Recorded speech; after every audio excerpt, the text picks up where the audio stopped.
Look at Sarajevo today and remember how it was before the war. Leaving aside the damage, there are two big differences. One is the acreage of graves of the war dead. Another is the proliferation of mosques, where there were relatively few before. More mosques now in Sarajevo, the Serbs complain, than even in Tehran. The Bosnian capital is identifiably a Muslim city. This connects, in the minds of some, with fears of Muslim extremism and holy war. It isn't raining mortars any longer, it's only raining rain. I'm in possibly the most divided city in the whole of Bosnia-Herzegovina, which is Mostar, scene of some of the most dreadful fighting when the war began in April 1992. Even worse when a side war broke out between the Muslims and the Croats, which started in April 1993 and went through to the following February. This is the fighting that led to the division of the city, and it wasn't an even contest between the Croats, who were heavily armed, and the Muslims, who were not. So many Croats got driven out, and ethnic cleansing, I would say, was the worse here than anywhere else. One of the apparently most peaceful places in Bosnia at the moment, perhaps because it's raining heavily, is the rebuilt bridge across the Neretva River. This is a symbol of reconciliation, and yet the two Mostars are completely divided, and the government is hardly functioning at all. Mostar is a paradigm of Bosnia and Herzegovina after Dayton.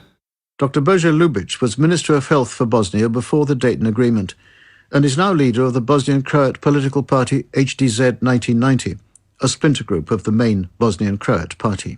Despite of the war background, which is very, very difficult, Mostar is not functioning city, especially because of this statute, which was brought to make a balance between two major ethnic groups here in Mostar, between Bosniak Muslims and the Croats, who are thin majority in this city.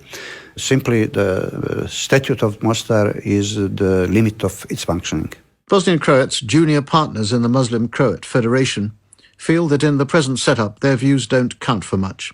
They make up only 12% of the population, but in Mostar they are the majority, and it is the Muslims who feel marginalized. Things reached a critical point last summer when there had been no mayor, budget or city council since 2008. City workers weren't paid and the fire service went on strike. Eventually, the EU's High Representative, Valentin Inzko, with the powers given him by the Dayton Agreement, stepped in and forced the city to elect a mayor. Bosnia's divisions could be Mostar's on a larger scale, a country without a proper functioning government. But Srećko Letal, Bosnian analyst for the International Crisis Group, does not believe there's an appetite for another war. I have to say that new war is highly unlikely in Bosnia-Herzegovina. It should be stressed that there is no willingness, no readiness for that on either side. This year seems to be really crucial for Bosnia-Herzegovina. What is the worst-case scenario? As before, will pretty much depend on the international community. If the international community leaves the situation in Bosnia-Herzegovina unchecked, then this crisis may continue and further escalate. I firmly believe that it is within the capacities of the international community, mainly European Union as well as American leadership, to manage the crisis in Bosnia, as well as the entire Balkans, because let's not forget that we still have a situation in Kosovo, as well as ethnic tensions in Macedonia. So Bosnia may be the most obvious of the hotspots in the Balkans. As long as there is one hotspot in the Balkans, the entire Balkans will not be safe in the long term.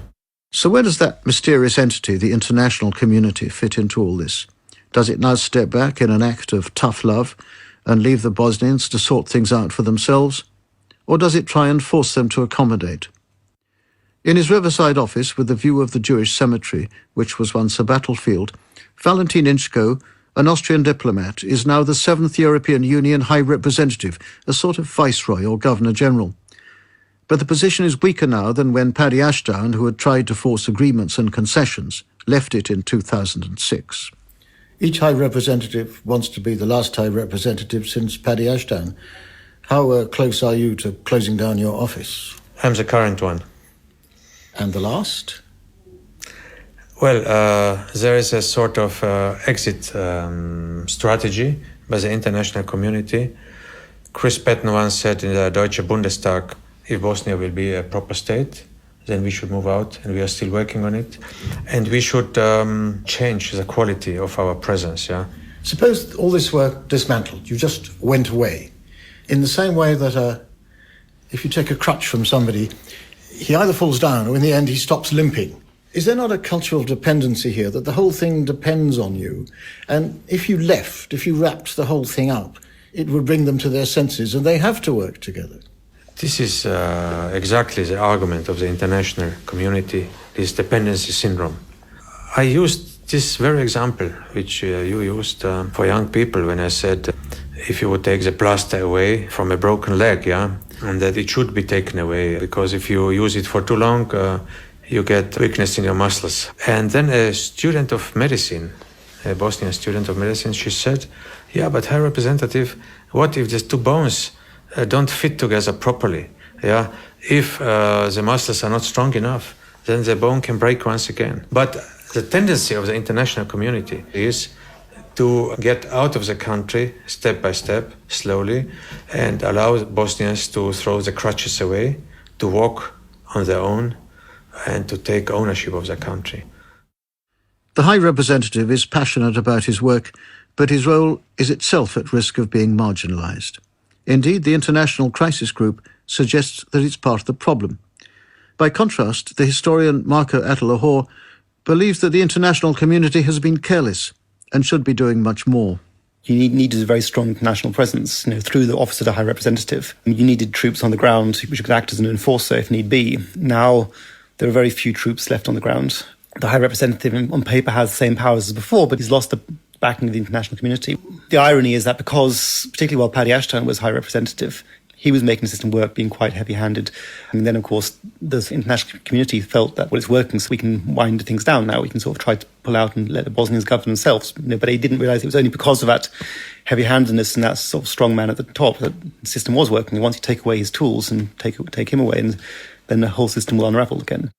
In December last year, Paddy Ashton and William Hague wrote a gloomy assessment in which they argued that if Bosnia were to break up into ethnic mini-states, it would become a breeding ground for terrorism and crime and a monstrous betrayal of those who had survived the killing fields and ethnic cleansing of the 3.5-year war. Paddy Ashton argues for strong action by the international community, but he believes that Stepan Mesic's idea of military action against Republika Srpska is not a likely scenario. If there's going to be military intervention, you have to presume an attempt at a military solution in Bosnia. And frankly, I don't see that. I mean, I don't think this leads back to war, at least not quickly. And if it were to do so, it would only do so in a time frame that would allow us to see it happening and therefore take action to stop it early. That is not to say that I can predict what would happen in the present highly febrile atmosphere if a hand grenade was thrown into a Muslim mosque in Doboj on a Friday prayers. I don't know what would happen after that. However, I think the danger is not that Bosnia reverts to war and we have to do a military intervention again. The major danger is that Bosnia simply sinks back into being a black hole of corruption and dysfunctionality, which the European Union and the international community can never leave because the consequences of destabilizing the region are too great, but which we can't move forward either. As you know, vacuums are dangerous. They tend to be filled by the destructive forces rather than the constructive ones. And in Bosnia, we've left a massive vacuum. The question for us is, how can we fill that vacuum? My answer to that is to make three things explicitly clear. One, the European Union, the international community, will never allow Bosnia to be broken up. Secondly, we are prepared to help them join the European Union, and we're serious about that, but they have to reform their constitution.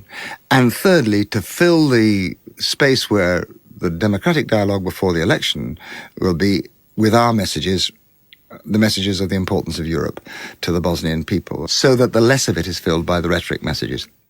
The power of nationalism, defied and denied by Josip Broz Tito, has now engulfed the region. The wars of the recent past still shape its present. One republic has become many republics. But there is a yearning for what they call a national space. Croatia, Serbia and Bosnia have complex relationships, but are not in fact mutually hostile states. The membership of the European Union, to which they all aspire, could draw them together.